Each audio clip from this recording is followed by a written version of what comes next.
today we have a very important guest, which is the president of Indian Steel Association and also the CEO of ArcelorMittal Nippon Steel India, Dilip. Oommen. Hello and welcome to BQ Prime, sir. It's only recent that we have seen, that the Ministry of Finance a few days back had imposed export duties on most of the steel products, almost impacting 95% of India's finished steel exports. How are you looking at this development and what kind of long and short consequences do you expect this move to have on the overall industry? Thank you very much, Nikki, on having me here. First and foremost, Nikki, we welcome the decision of the government to cut import duty on certain raw materials that will help the industry, and it will help to reduce our costs, which in any case we would have passed on to the customers. However, the imposition of export duties on a wide range of steel products, pellets and iron ore will have a significant adverse impact on the Indian economy and India's objective to become a global manufacturing hub as well as a global export hub. It will certainly slow down our ambition of reaching the $5 trillion economy at a time when the world is looking at us as a stable policy country, which is effectively integrating with global value chains. The duties will also jeopardize the much promoted PLI scheme, as well as their national steel policy that aims to make India leading self-reliant steel nation with focus on domestic as well as export market with production capacity of 300 MTPA. What concerns us more is it will dent India's credibility as a strong and stable steel exporter. With a lot of efforts, these markets have been created in the export market. But when we stop exporting, because now we will no longer be competitive in the export market, once we stop exporting, we lose credibility. I mean, because they look at stable suppliers. Any customer will look at a stable supplier, whether it is domestic or whether it's export. So it's unfortunate that, the hard-earned market share of ours in exports, we will lose to other countries, especially China. Sir, I'm going to be chatting about that in a bit. And also, I'm going to touch base upon the PLI scheme also that you made a mention some time back. But with this move, how much industry's revenue and exports will be lost approximately? See, if we look at last year, we exported about 13.5 million tons of finished goods, finished steel. Where do you find home for that volume? It's not there in the domestic market yet.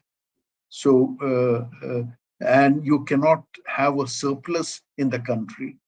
So you have to actively look at curbing the production. And also, why will you add capacity by way of investments if the existing capacity itself cannot be catered to? So if you could, quantify the impact that this would have hit on revenues, a number that we can look at with this kind of development for the entire financial year? See, along with semis, it will be in the ballpark region of about $23 billion. Okay. Okay, that constitute how much percent of the overall industry revenue? If you can, put a percent to that as well. See, the exports are roughly in the region of about 12% of the total production. So revenue will be also, I mean, since the export markets were a little at some time little better than the domestic, it'll be about the same. Okay. I also wanted to chat about, the kind of investment plans that most of the steel industry has announced. Of course, even your company for that matter. I think the estimated number for the five steel manufacturers is to an extent of 5 lakh crore over the next 5 years for the capacity building at a time when you say that the domestic demand is pretty tepid. So now, do you think with the imposition of 50%, export duty coming in on the steel products, these plans will be deferred or for that matter even cancelled? See, I cannot, though that figure could be likely, but as far as uh, um, AMNS India itself is concerned, we have gone in print saying that we are uh, investing at least to the extent of 1 trillion rupees. So yes, I cannot talk about in general the all the other steel players, but it is going to be a significant uh, amount of. It'll be a significant investment. Uh, Steel sector invests about 37%. All the invest. I mean, if you take as a pie chart, the steel sector constitutes about 37-38% of the investments coming in. So, I mean, I gave the logic that if the existing capacity itself we cannot find home, I mean, does it make a logic to go on setting up further expansion? That's precisely why I wanted to know from a perspective of being the president of the Indian Steel Association and also one of the largest player that we have in the steel industry. Would you be deferring it for that matter?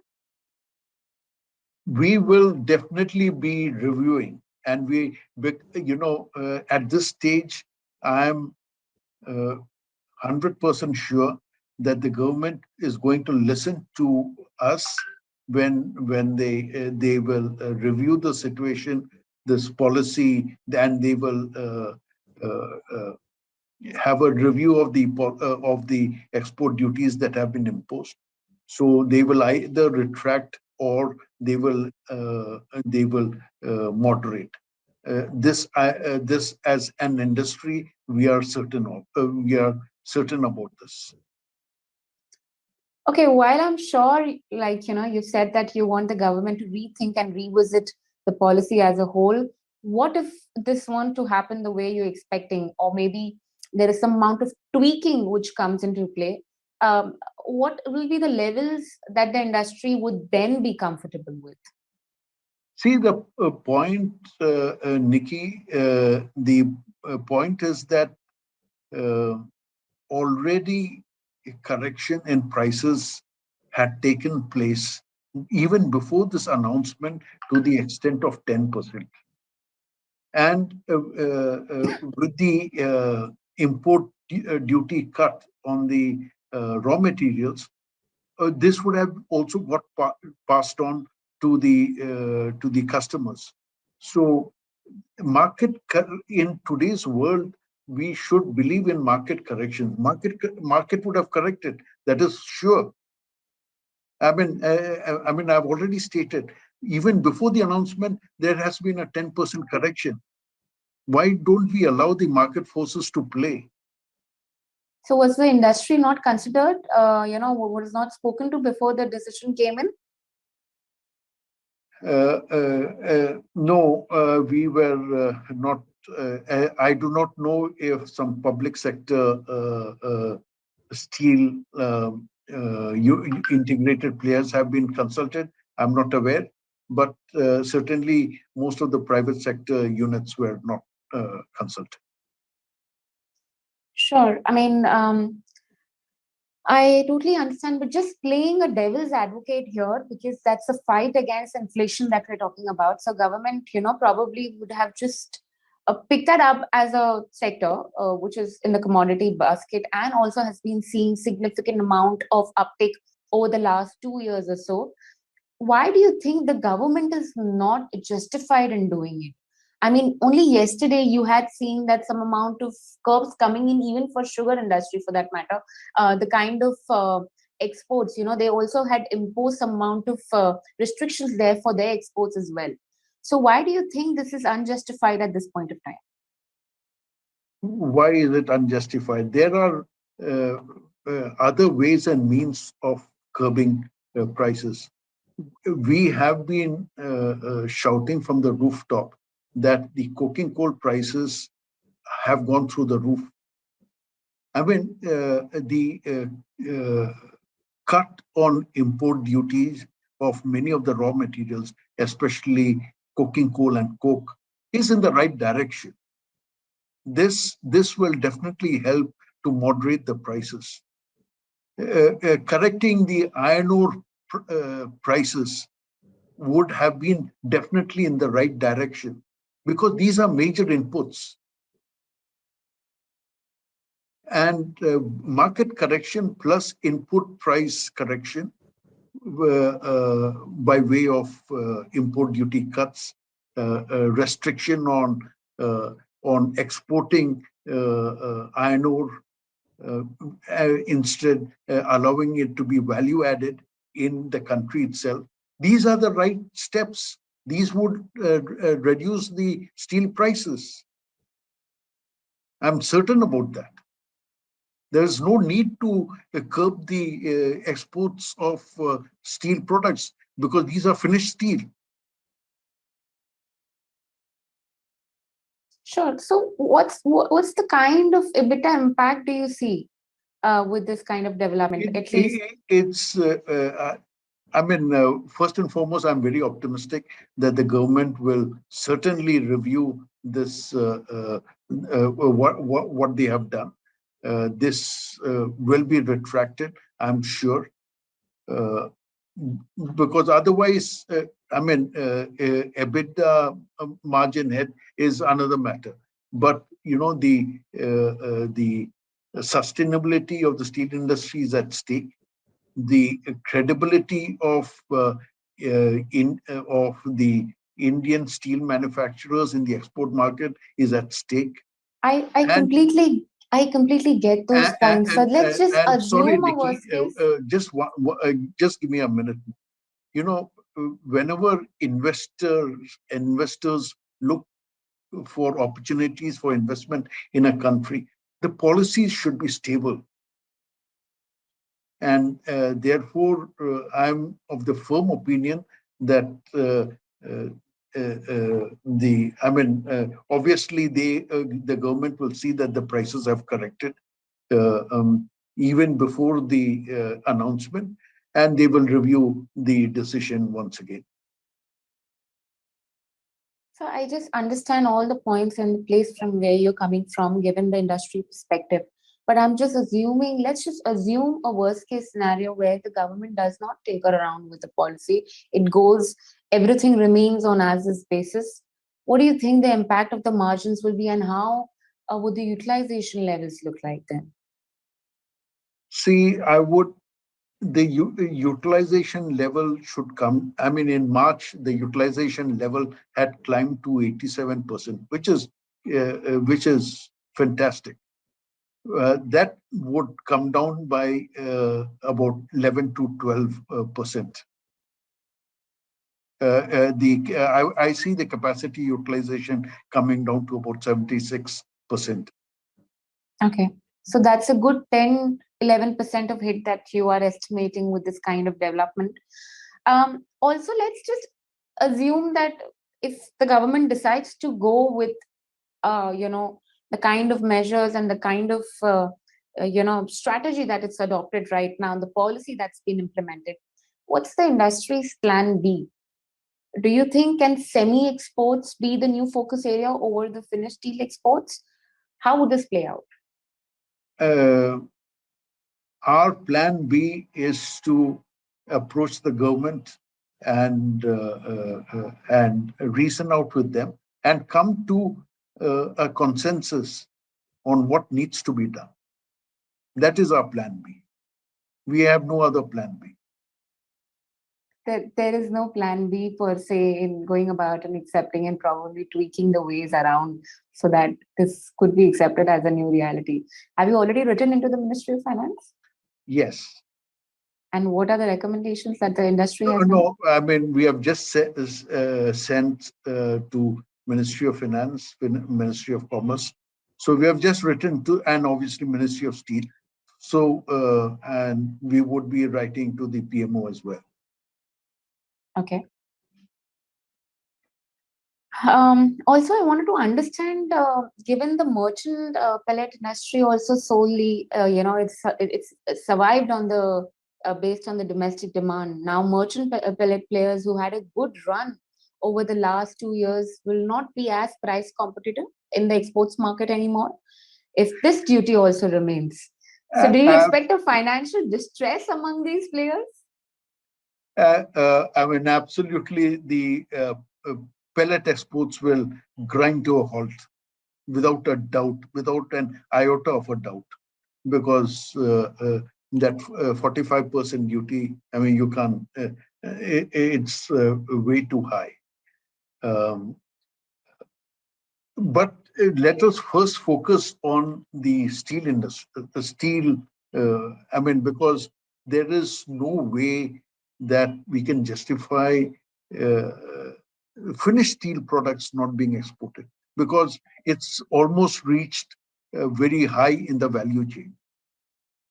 And then not allowing that to be exported is, in my humble opinion, it's not correct. You know, Nikki, let me take you to the time when COVID struck the industry, when COVID struck the country. There was a total demand destruction in the domestic market. What did the industry do? It relied on exports, because shutting down the plants of this size. You are aware, blast furnaces, once the coke ovens, once it shuts down, it's a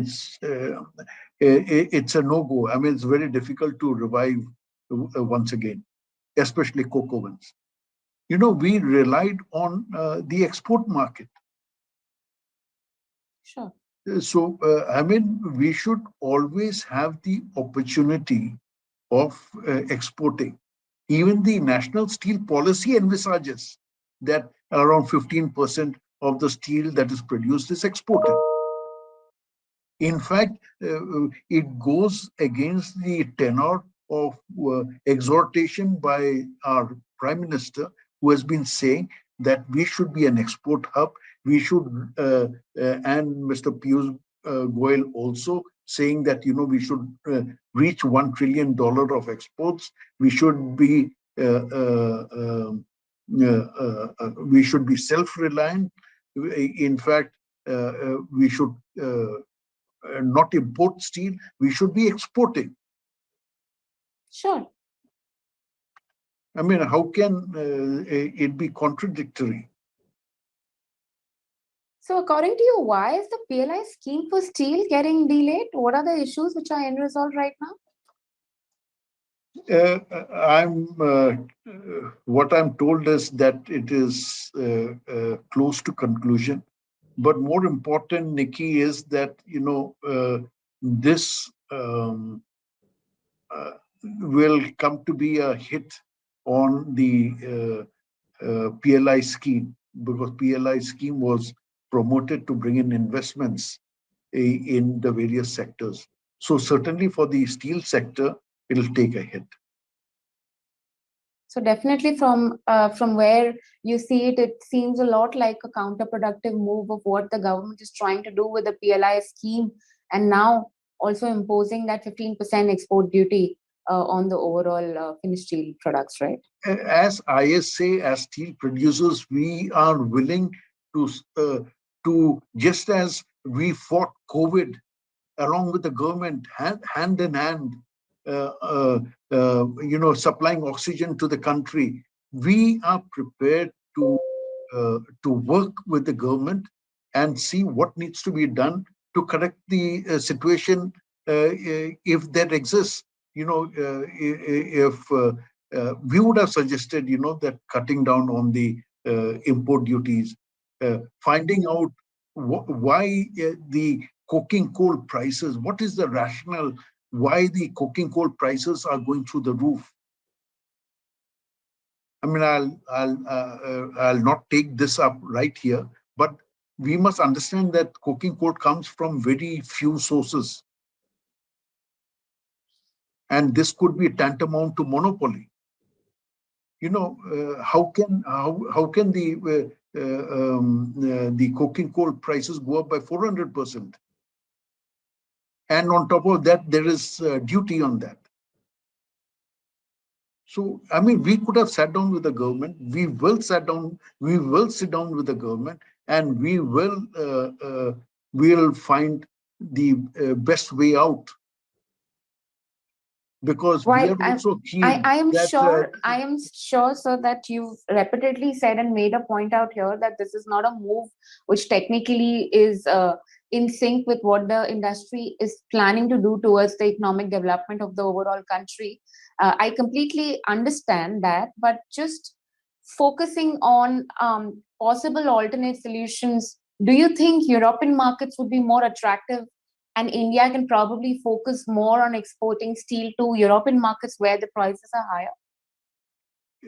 Nikki, you're already aware that there is a contraction in demand worldwide.